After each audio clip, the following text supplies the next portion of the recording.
This week on Writers Inc. I mean, I just think it's about sitting down and writing, and that's really what it is. Like, there's no shortcuts, There's no shortcut to a book deal. If somehow somebody gave you a book deal before you'd ever written a book, just based on an idea, you still have to write the book. If you want it, though, you should pursue it. You should. It costs you nothing to pursue it but time. I don't think anyone has ever said, "Oh, I wasted my time writing." I think you always get something out of it, no matter what. J.K. Rowling was nearly homeless when she wrote the first Harry Potter book. Stephen King penned Carrie in a small desk wedged between a washer and dryer. James Patterson worked in advertising and famously crafted the Toys R Us theme song long before becoming an author. Join New York Times bestseller J.D. Barker and a panel of industry powerhouses as they pull back the curtain on some of the world's most prolific authors. Where did they start? What is their process? The biggest names in publishing all have origin stories. All have tips and secrets. What does it take to consistently top the bestseller lists and become a household name? Get your notepad out. School's in session. This is Writers Inc. Hi, it's Christine Daigle. JP Reinflush. Kevin Tomlinson. And I'm JD Barker. Welcome to Writers Inc. So we had snow and we got to test out the robot. And the video is on TikTok if anybody wants to see it. It did exactly what I said. Like, I was joking when we talked about it, and I said it's going to come out of its charging dock and just turn and hit the house and stop. And that literally what it did. Like, it ran to the side of the house and some robotic voice is like, collision alert. And then it just shut down. So I went outside. I created a no-go zone, basically told it not to go there anymore. Ran it again. And it worked like a champ. Like, we had a foot of snow and it cleared the whole driveway, and it ran about every 2 hours or so and just kept going until the snowstorm was over. The only place where it had trouble was down at the bottom of the driveway where the snow plows kind of run past and they leave this giant mound of nasty, slushy, gross black snow. It got caught up in that. But otherwise it ran the whole time. So I was very happy. Yeah, I saw the video you shared that conveniently cut off as it was approaching the children. So, yeah, well done on that video. Now you just need to put some ominous music under it so that as it gets closer and then it cut to black. It's really creepy, and honestly, in the wrong hands, it could be dangerous because the chute on the top is motorized. You tell it where you want it to throw the snow, and it would be so easy to mount the wrong thing where that chute is. It is very close to being something out of Terminator. Even size wise, it weighs 140 pounds. It's got track tire, threads on it. This is not a suggestion. Yeah, not a suggestion. I'm not telling anybody to do this. I'm sure somebody is probably going to do it. Yeah, I'm not going to do it because I'm a nice guy, but I'm sure somebody will. What's going on with you guys? Well, as some of you might know, I'm one of the Dialogue Doctor coaches, and this year we're releasing the 2024 classes and courses that we have going on. So first one up is actually January 27th, and it is a conversation about the language of love, and we're discussing intimacy and how to not only bring in sex scenes and how to write those, but also the upward scale emotional resonance for your readers to that. So you can check out that and all the other courses we have at dialoguedoctor.teachable.com. And we use dialogue in the UK version with the UE at the end. Oh, because you're fancy. You just lost every potential customer now because no one remembers how to spell that. So now I have to ask, have any of you guys written a sex scene in your book yet? Yeah. That's tricky business. I'm horrible at it. Yeah, I was actually hired by an app for a little bit of time to write intimacy scenes for queer male presenting people for just a couple of them. The app was meant to be a way to have these sorts of conversations with partners and whatnot. So it was a really interesting experience, and it's very different than writing other scenes. There's a lot of choreography that comes into play. It's true. I mean, I did it with my latest one, Behind a Closed Door. It's the first book I've had, that's got straight up sex scenes in it, and it is a tricky thing to write. Yeah. Honestly, who's very good at it is Colleen Hoover.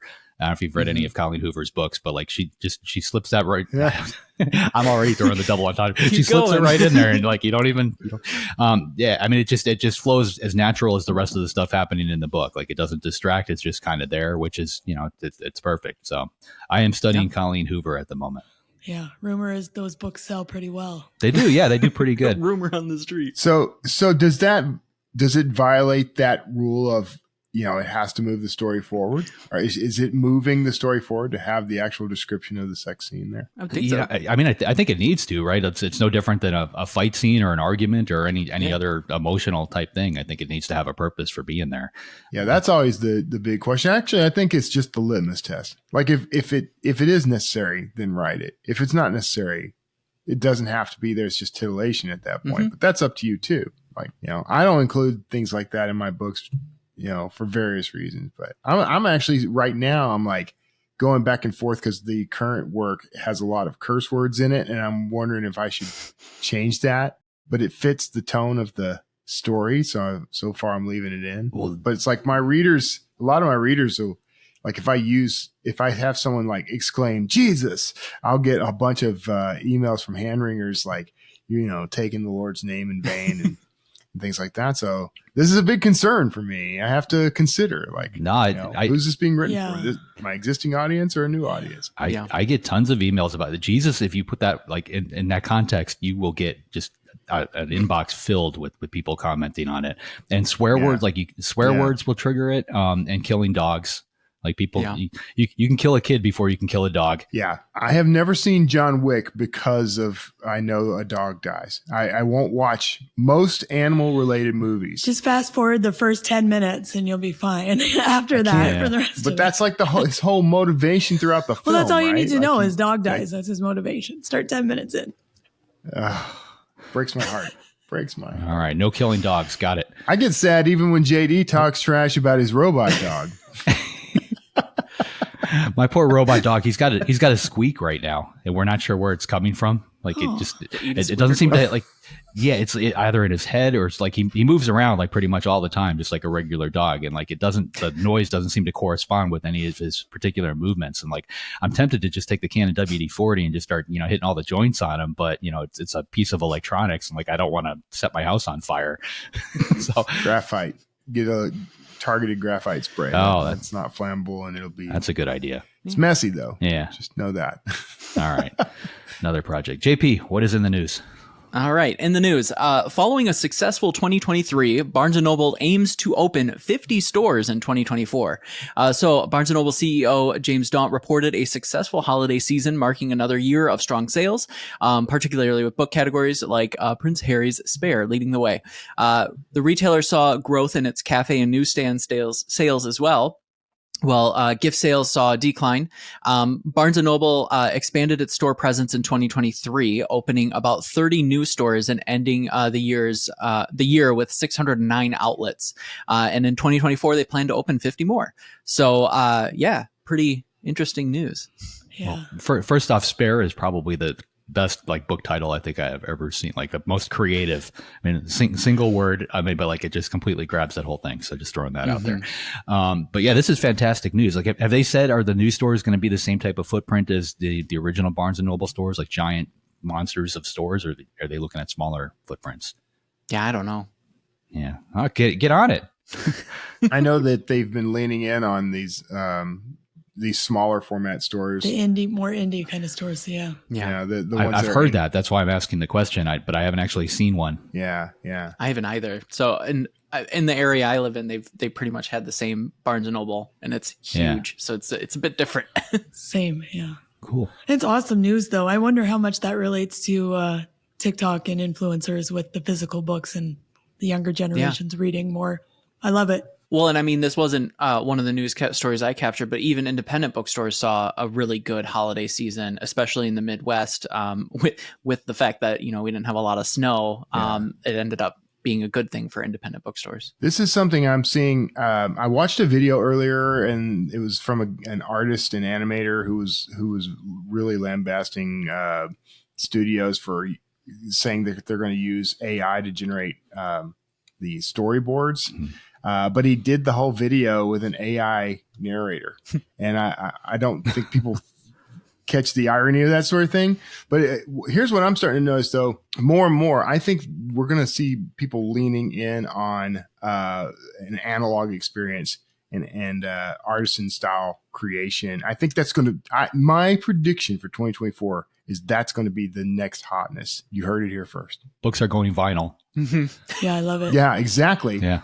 Like, I think that's exactly what's going to happen. And, the whole visceral experience of holding something in your hand or creating something by hand, there's going to be both a rise in the artists doing this stuff and in the audience of it, appreciating it. That's my prediction. I mean, I've always considered print on any of my print books to be like a quote unquote piece of art. Like I intend to include certain illustrations and artworks into them, something that you can't really get on ebook. I tried, and then it's like, you can't really see this that well, because of course it's really hard to zoom in on those images. So there's some sort of quality to that, I think, and we might hopefully see more of that. Yeah. We're seeing this in other formats too.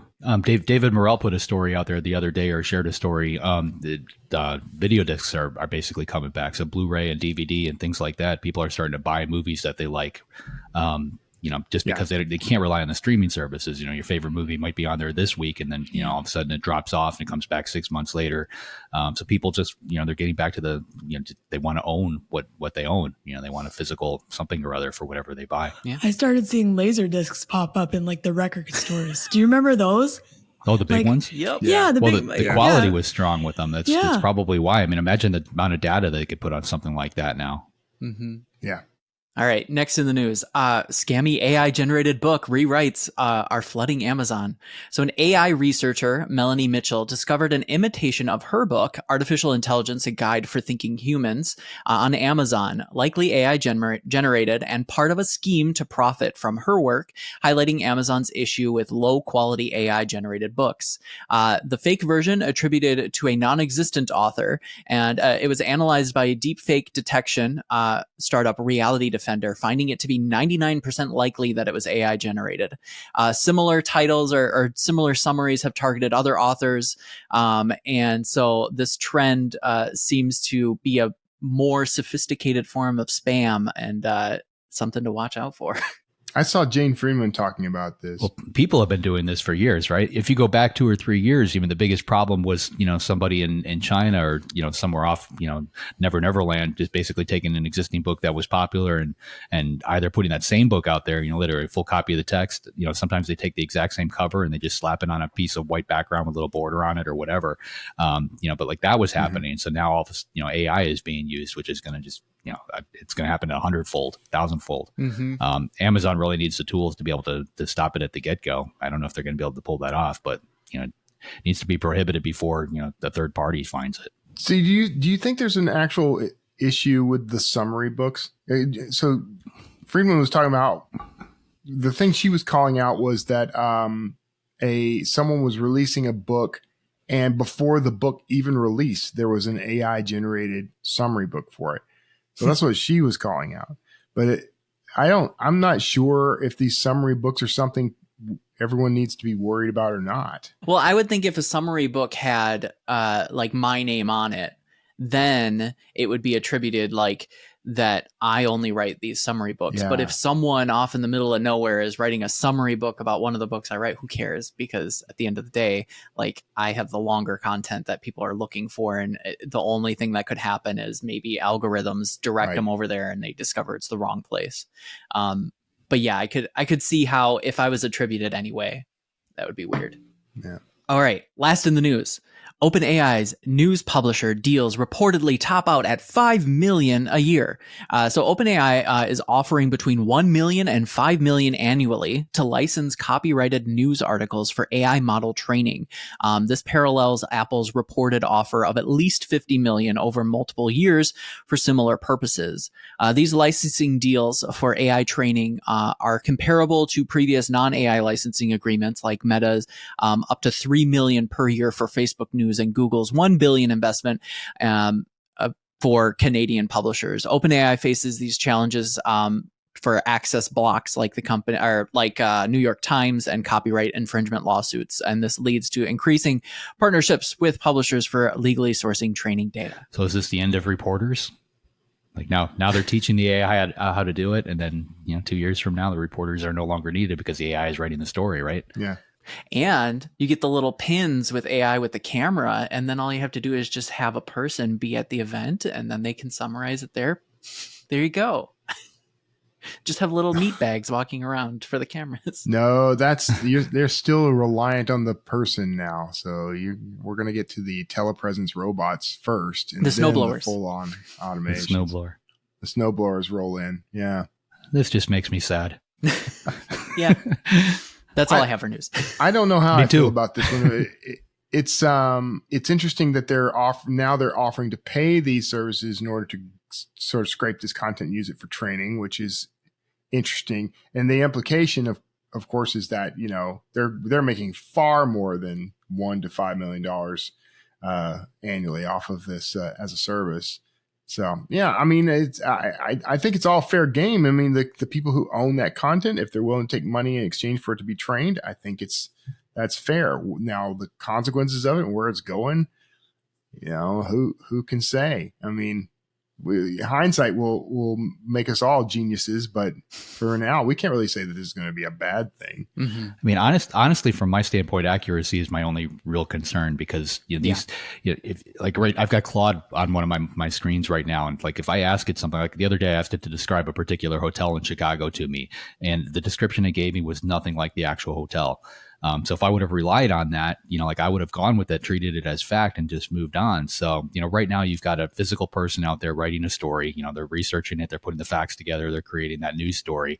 What happens when AI is generating that and other AIs are reading that, story generated by an AI? Like if there's something bogus in that, they're just going to proliferate and it's going to just, it's going to be taken as fact and just spread. And we're not going to know what's real and what's not anymore. Yeah. I wouldn't know about that because Claude is not available to Canadians. So, it's Canada is really strict about this. Like all these Facebook things, when people put news articles, because they're freely shared, you can't read them in Canada. Like the government has a huge crackdown on this. So it's interesting to me to see that they're paying Canadian publishers. Maybe I'll get to read news articles in my social media now. Who knows? Yeah. And I mean, for me, my generation, when we went through school, we were taught to question a lot of news resources and news sources because as the internet was kind of developing, it was this big, like, sure, you can grab a source from the internet, but you can't trust it. And so I was really taught to question information regardless of where it's coming from and double check and do as much due diligence as I can. I can't say that everyone in my generation does that, but ideally, because we have this increase of AI technology, we should be ensuring that a lot of people understand that information needs to be double, triple, quadruple checked by multiple sources from multiple locations in order to assure that that information is correct if you are going to use it in any form of truth. This episode is brought to you by AutoCrit. One of the most value-packed memberships for any author, AutoCrit brings you an amazing suite of tools that make it a breeze to plan, write, and edit your books all in one place. AutoCrit takes you far above standard grammar checking or cookie cutter guidance. Instead, it's like having an experienced editor in your genre watching over your shoulder to help you deliver great writing that keeps your audience trapped in the story. You can even compare your writing style to more than 100 best-selling authors right down to the word level, so you can see what the best in the business do to keep their storytelling clean, clear, and crisp. Listeners of the Writers Inc. podcast can now take advantage of lifetime membership for one single fee. That's right, no renewal fees. Hi, this is JD Barker. I've used AutoCrit for years, and not only has it improved my writing, but it's been a crucial tool with aspiring authors that I've mentored. Whether you're a seasoned pro or just beginning, it'll help you find your weak spots and weed them out. Give it a shot with your latest project. Trust me, your editor will thank you. Head to autocrit.com/JD to get your lifetime membership. Big thanks to AutoCrit for sponsoring the show. All right. And with that note of caution, JD, who's up this week? And can we trust you when you tell us? I don't know. Can you? This is the real JD. This is not AI JD. This week, we've got Jami Attenberg. She's the author of 1,000 Words, A Writer's Guide to Staying Creative, Focused, and Productive All Year Round. She's going to tell us about the book and basically give us a couple strategies to help authors stay consistent, productive, and get to the finish line with their title. So here she is, Jami Attenberg. All right, Jami Attenberg, you have a unique journey, including working at HBO and a bookstore before transitioning into full-time writing. How did these experiences shape your approach to storytelling? Oh, that's such an interesting question. Well, when I worked in the bookstore, what was great about it was that I just hung out with people who loved books all day long. And Mm-hmm. when I worked at that bookstore, it was like maybe after my third book had come out, something like that. And my career had been very up and down and was like down at that point. And so, and you can sort of get really occupied by um, the matters of business when you get into publishing Yeah. after a while. And so I think that was like a really restorative moment for me to work in the bookstore. I loved that store and that community. And I have friends that I made there that I'm still friends with. But it was just really being like, oh, it's actually just about the writing and the stories that you have to tell. In terms of working for HBO, let's see, it's been a minute since I worked there.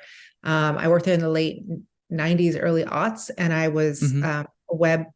sort of like a web producer for Sopranos and for 6 Feet Under, which actually was like, I could have probably gone to like film school instead. Do you know what I mean? It was like such a great Mm-hmm. substitute for that because I was like, even though I was doing the internet part, half of it, it was, I was reading scripts and seeing how a whole season would unfold in advance and learning about kind of behind the scenes kind of stuff, even though most of what I was doing was posting it online or figuring out how to adapt it for online. So that was just incredible. That was like, being like in the world of David Chase and being in the world of Alan Ball was really instructive for me, even though it's not what I want to do. I don't want to work, I only write books, but good storytelling is good storytelling. Yeah, absolutely. And you've also written in various styles from personal memoir to structured fiction. And how do you balance those sorts of writing voices as you move along? And do you have a preferred one? Fiction is really what I do, right? Fiction is my Mm-hmm. art form. But I have written a memoir. I do write this newsletter. I have obviously, and I've written essays, and I have obviously turned this newsletter into a book. I would say that writing the newsletter is kind of the easiest for me in that I can kind of show up once a week and bang it out and know who my audience is. That's the other thing, kind of like having that instant audience for yourself every week, like knowing who it's going to. I think that sort of, so I have a fondness for that because it's like, it's sort of not simple, but it just flows really, really well. But really writing fiction is like my favorite thing to do. I love all my children equally, but I'm working on copy edits for a novel that's going to come out in about 9 months. And it's very Yeah. fun to be in that world. So talking about this nonfiction though, this 1,000 words, with all of this past experience, it sounds like you've had a lot of instances where you've been around writers or where you've been involved in other writers' work, and there's just a lot of collaboration that seems to trail behind you. And so I'm really interested in how, maybe if you could talk about how this started off, because it was 1,000 words of summer and it was kind of like a boot camp between friends that exploded. And I would love to know what inspired this and what kind of kept you moving. Yeah, so it started out where a friend of mine, my friend Anne Gieselson, who is an amazing writer and also a teacher, got together one day. We're having a glass of wine, and this would have been in 2018. And I had a novel that was due, which ended up being All This Could Be Yours, which came out a year and a half later. And Anne's memoir had just come out, and she was working on a proposal. And we were just getting together, chit-chatting, and as one does, and with your writer friends, and we were like, oh, we really need to like sort of get it going, get our energy going, and so we decided to do this. We decided to write 1,000 words a day, and then I tweeted about it. And I've always really enjoyed like being in a community of writers online. I mean, that's one of the great things about online. And it was an interesting moment. 2018 is like sort of 2 years into Trump presidency, and what we had used Twitter for at that time had really has evolved very much over the years, involved into it not being really called Twitter anymore, obviously. But I think that people online, still to this day, really crave it being, figuring out a way to use it for something good as opposed to all the negative energy that's on there. And so people just kind of jumped on it when I said that I was going to do it and said that they wanted to do it too. Yeah. So, yeah, I mean, so it was like, you know, it was very organic. Everything about this has been very organic. This is probably like now I really haven't done a lot of press for it over the years because I haven't wanted to like ruin it kind of in a way. Even though this is not ruining it because this is, this is the book and it's a different animal, but or like think about it too hard. Like you don't want to like break something that's like operates so beautifully on its own. Do you know what I mean? Yeah.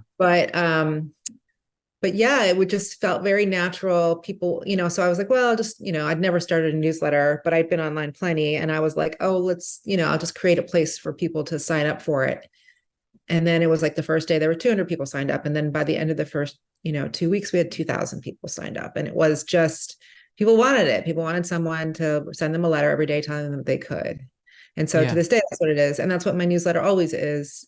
And that's what this book is about, really, that it's not about getting a book deal. There are other books that do that much better than I do. And also it's much more complicated in a way, not in a way, in all ways. But this book is like really about kind of the simplest thing, which is just believing that you sort of giving yourself permission to write and showing up for yourself every day.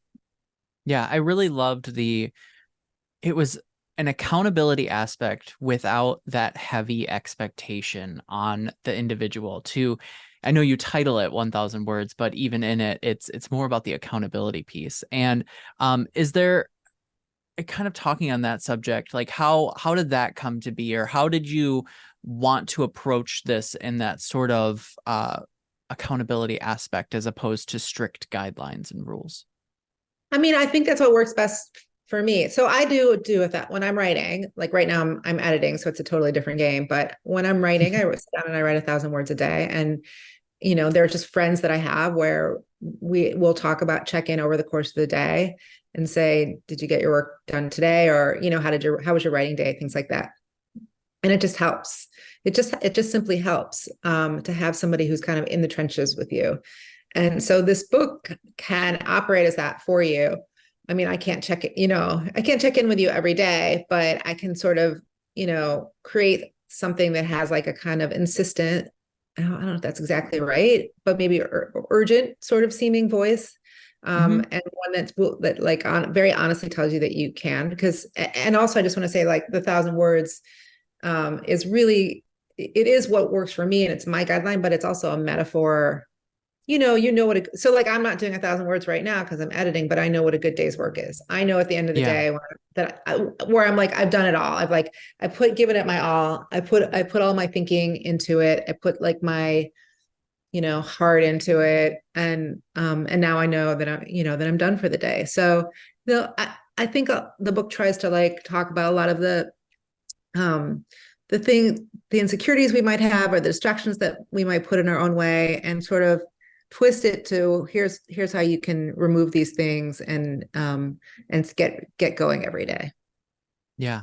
And I really loved both the accountability aspect and the fact that you had so many different voices within this book. I think there's over 50 different contributors that have their own piece and their own commentary that's put in this. And I'm really curious, how important was that community support, and like what lessons did you learn in sort of getting all of these and putting this advice together? So I think 48 of the letters came from the 1,000 words a summer that happens every summer. So, every year I have 12 or 13 writers who will write letters for everyone. I sort of write like a short letter and then I put their longer letter in it. And they're all, just the most amazing writers, really great contemporary writers. And so I already had this like collection of them. And then I asked a couple extra people to do some new material for it or revise some old material for it, which was really great.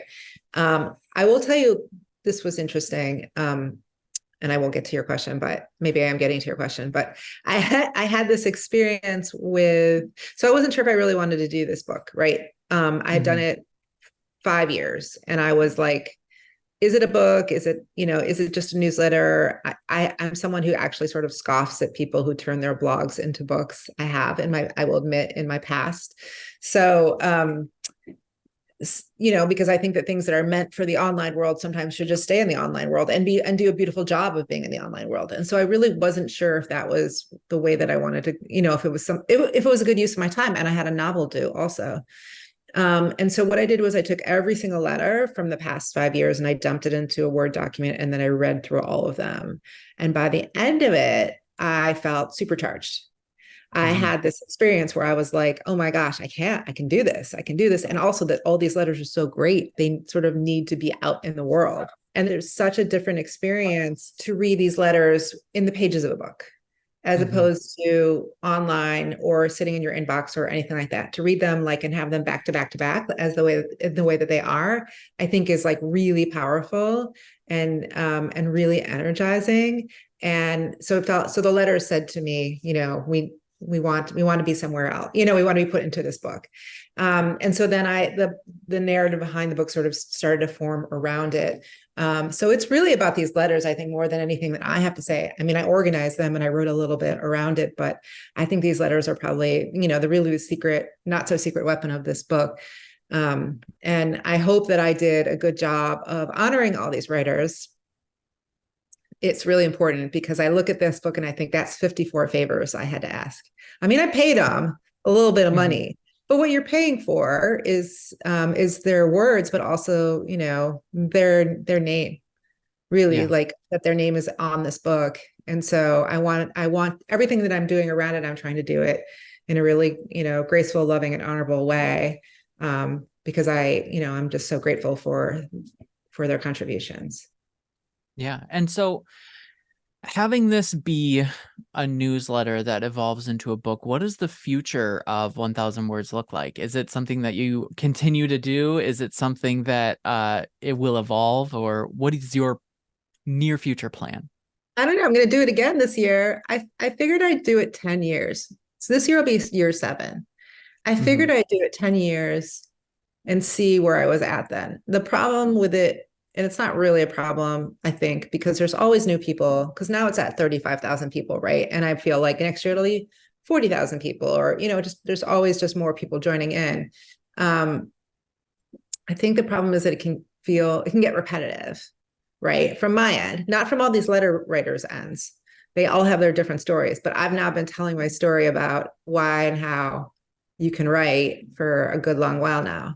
But also it's this thing, it's so interesting.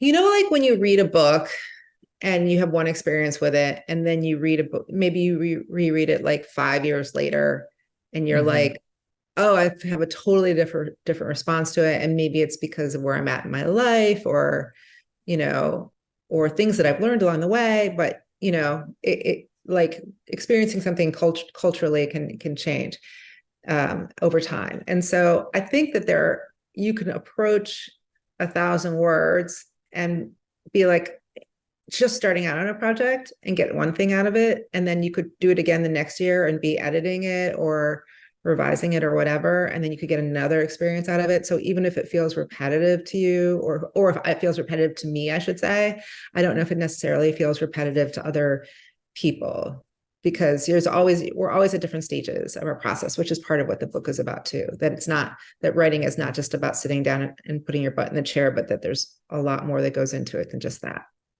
Yeah. I'm a little bit curious because you had put a 10-year marker on that.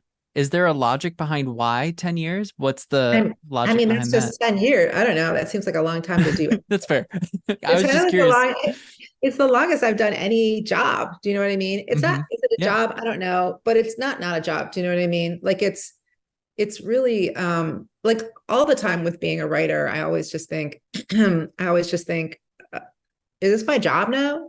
Or like, who gave me this job, or who hired me for this job? And it's like, oh, I hired myself. Like, I think that's how you have to approach your work, is like, you can't wait for anybody else to hire you, when you're trying to make art or some sort of extended creative vision come into fruition. So yeah, 10 years, I don't know. 'Cause 52 now. I'll be like 55, 56, something like that. That's like a lot of, that's old. I don't know. Maybe it's not that old. I don't know. It just seemed like it's just like a time, a marker, a Yeah, marker. exactly. Yeah, that's fair. And so reflecting on working on this for 7 years, how do you think that your writing has evolved because of this? And like what themes or styles do you find yourself drawn to or changed by? Oh boy, how's my writing evolved? Well, I mean, I'm more forward facing now, although I always have been kind of conversational in my fiction, but I'm probably even more forward facing because I'm consistently writing newsletters. For better or for worse, I'm looking forward to, I did these books, two of them in a year, basically. I mean, I started the novel before, but I was like hardcore writing both of them. And I don't want to have to write another book like this again for a really long time. Like, I just want my energy to be like focused on writing fiction from now on. I think it's also in line with like my mission anyway, though. That's the only thing. It's like these themes have made sense to me. It's less to do with how it's informed my writing and more to do with how it's informed me as a person. I think more than anything, because I'm connecting with way more people than I have in my life. And even though I've always been someone who's been kind of, wow, extremely comfortable and happy being alone, I also can be an outgoing person. So I have like connected with lots more people because of this. Or I think I have one answer. Okay. This is a good question. I will tell you though, when I started writing these newsletters, or when I started 1,000 Words a Summer in 2018, I was it had a much more boot campy vibe. Like I was definitely like cracking the whip. Do you know what I mean? And I would like tease people a little bit. And, if people would like whine about having to do 1,000 words, I'd be like my tone was much more strict. I mean, teasingly so, but still strict. And as the letters have, as we've sort of acquired people along the way that are coming at it from lots of different angles. So I would say that first year was like people who were like a lot of real professional writers, like people who were like, I have this deadline and I got to get through it. And, and then as it's gone along the way, it's been like all people from all different kinds of places who are still real writers, but who are like, I think every writer is a real writer, if you ask me. That was very much said with a smile, people, because it's true. It's really true. I really believe that. Whenever I meet people who are like, I wish I were a writer. I don't know. I'm afraid to call myself a writer. I'm always like, are you writing? You're a writer, Anyway, so I feel like, because there's people coming from all over the world and all different like stages in their life and all different educational backgrounds, all that kind of stuff, that I can't even begin to like know where they're at in their life, or, but I do know it like to a certain extent because I'm reading like the Slack and, but I know there's just all different kinds of people out there. And I think that my tone has changed a little bit where it's much more, I don't want to say inclusive because everybody was always welcome. You know what I mean? But like, I'm much more informed now about like having an understanding of like all different kinds of people approaching this. And so, which is delightful, which is incredible. Do you know what I mean? Like, this is like, I don't teach. So this is like the closest I'll ever get to teaching, or mentoring, like being able to mentor people, but also truly we're all each other's accountability partners. So I'm getting something out of it too. It forces me to show it really, I have to put my money where my mouth is. I have to. So it's such an important, I mean, I would write anyway. I do write anyway, but there's something about knowing that other people out there that really drives me too. Yeah. It's really fun hearing you talk about this because it sounds like someone who crafted this program and it was almost like their baby. And so they had a lot of not really strict rules, but ideas about what this baby meant to them. And then they saw it grow and got to see how it can adapt and change based off of how people approach it. And so it's really fun hearing you talk about that. It's so organic. Thank you. It's really, it's wild. And also I've been in therapy for the last 3 years. So I've done a lot of thinking and talking about it. And I really had to sit down and like create boundaries and create systems and know what works. And and learn what works and learn what doesn't work. And sometimes you get your timings wrong and there's not much you can do about it. And you have to learn to accept the losses when you have the losses, all that kind of stuff. It's really been an eye-opening experience. So and good for me. Yeah, exactly. Therapy is wonderful. I totally agree. So what piece of advice would you have for new and aspiring authors, just in general? Oh my gosh. I don't know. I'm really bad at this all the time. I mean, I just think it's about sitting down and writing, and that's really what it is. There's no shortcuts, there's no shortcut to a book deal. If somehow somebody gave you a book deal before you'd ever had written a book, just based on an idea, you'd still have to write the book. Yeah. So that's all, really be careful what you wish for. If you want it though, you should pursue it. You should, it costs you nothing to pursue it, but time. You're not wasting. I don't think anyone has ever said, "Oh, I wasted my time writing." I think you always get something out of it, no matter what. So, this book includes letters and commentary from over 50 authors. Have any of you done any sort of large-scale collaborations before or been a part of one? I've done things similar, group, I don't know, group sourced, I guess is a good term, for something like this, projects like this, mostly in the form of I would do, especially back in my TV days. So I would interview a whole bunch of experts on a topic and then take the transcripts from those and use it to generate books and other products from it. So I've done something kind of similar.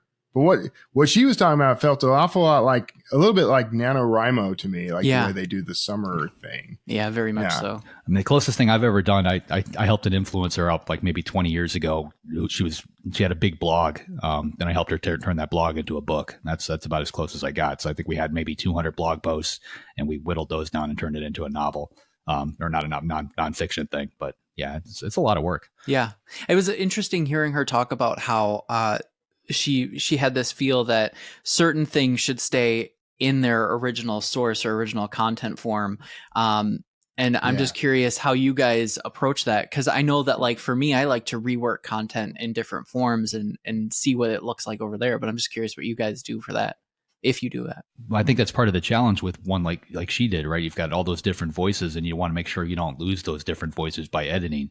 If you have one editor go through and all of a sudden becomes one voice, then you lose what's, essentially the core of a book like that. So I think you have to be very careful with it. I mean, you can go through, you can fix punctuation and grammar, the big items, but for the most part, try to leave those individual voices intact. Yeah. Yeah. There was that point at which she said that, I don't know if she still feels like this based on what she said, but she used to kind of come down on people for turning blog content into books or something like that. And I think, so I mean, speaking as someone who has actually done that before, I was never comfortable with just wholesale lifting it from the blog and making it dropping it into a book. I actually had to just touch it and, the core of it stayed the same, but I would do a rewrite to make it more bookish, I guess, because really my big worry is sort of practical. I know that Amazon, if no one else, actually scans this stuff and says, "Oh, you lifted this from this website," Mm-hmm. and even if it was your website, it could get the book dinged on Amazon. So I was always real cautious about that, changing enough of the content that it couldn't be considered plagiarized, but. Also, it's a voice thing. I have a different voice, or I had at that point a different voice on my blog than I have in my nonfiction book writing. So I wanted to match my nonfiction book writing voice. So we also talked about a review period. She has one of 10 years on a project where being, the own boss of herself, that she kind of has to have these moments where she reviews what she's working on and make sure that it's still applicable to whatever her goals are, or whatever her plan is. Do you guys do that as your own authorpreneurs? And what does that look like? Is it every 10 years or something else? I'm just glad to get through the day. Oh, okay. I mean, I think everybody, because you're basically a business, right? So as a business owner, you have to, stop and take stock of how your business is doing, where you want it to go, what's worked for you in the past and what hasn't, and try to map out something for the future. I don't plan out, like I don't come up with like a 1 year, 5 year, 10-year plan, nothing, like you would do in like the corporate world. But I've got a pretty good handle on like where I want to take things, and, how things I'm doing today will impact stuff, a few years down the road. Yeah. I thought it was interesting that she said, she's doing this 1,000 words a day thing for 10 years and it can start to feel repetitive. And I just thought it's so interesting. Like for us, it can feel repetitive, but she's getting this momentum where things are growing and growing and new people are getting excited about it. It like reminded me of when like Nike changed their slogan because they're bored of it. And I'm like, well, that was stupid because that's you, that's your brand. So it was just something to think about, that maybe what feels repetitive to you is still really relevant and exciting to other people. So I don't know how you manage that.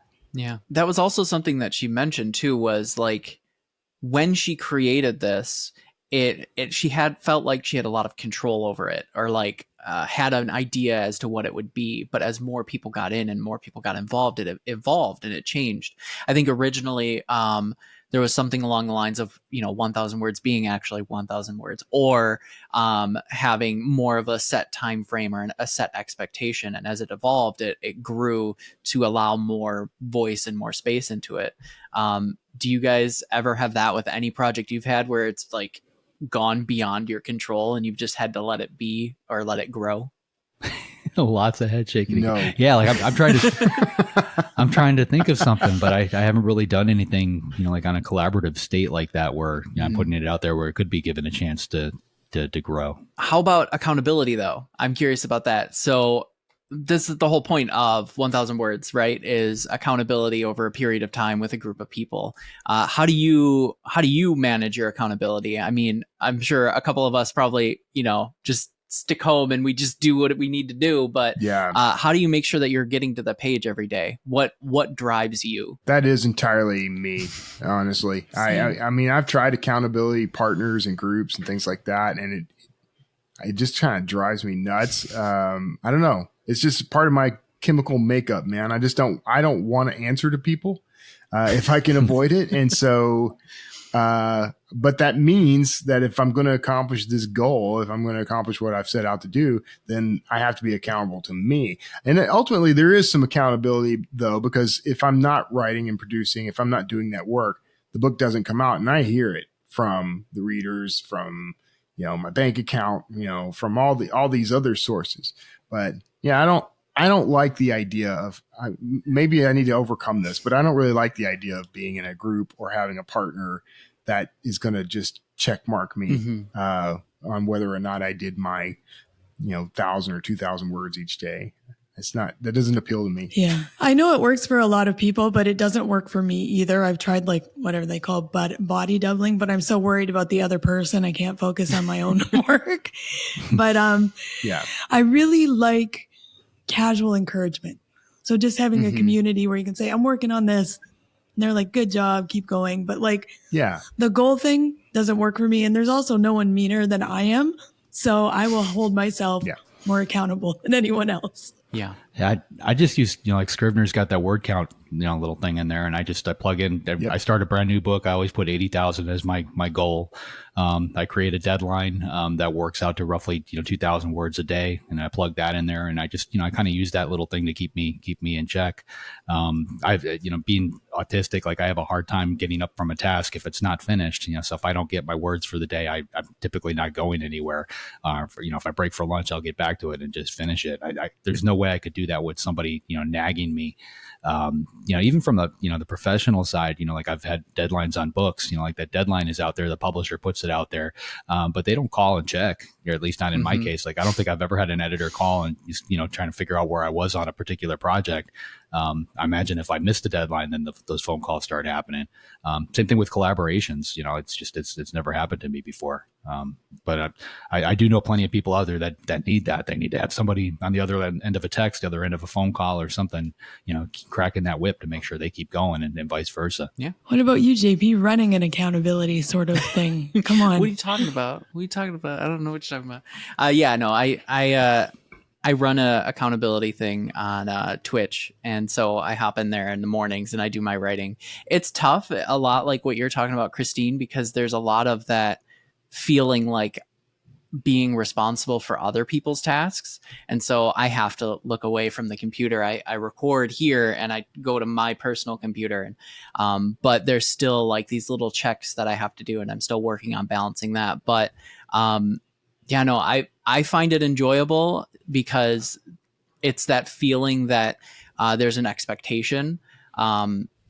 Even though before I've been able to go to the page without, anyone around, and I can write as much as I want to without anyone around, there is a different feel, a community feel when I do it. And so that's why I enjoy it the most. Yeah, I enjoy it because I join sometimes when I can. I enjoy it when I'm not in deep work. So if I'm doing it for like answering emails or social media or something that doesn't require like deep thought, I do enjoy the community aspect of it. Yeah, that's very fair.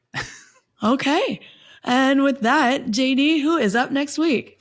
Next week, we've got Brock Swinson coming on. Brock is the interviewer for a podcast, I believe it is, called Creative Screenwriting. He's interviewed everybody from Aaron Sorkin to Ethan Hawke. He's also an author, and his latest novel is called Ink by the Barrel, Secrets from Prolific Authors. So he's going to be here to tell us all about it. Brock Swinson. Sounds fantastic. If you'd like to be notified as soon as new episodes publish, make sure you go to writersincpodcast.com and sign up now. We'll see you next episode and have a great week of writing. Thanks for listening to this episode of Writers Inc. Access the show notes and leave a comment at writersincpodcast.com.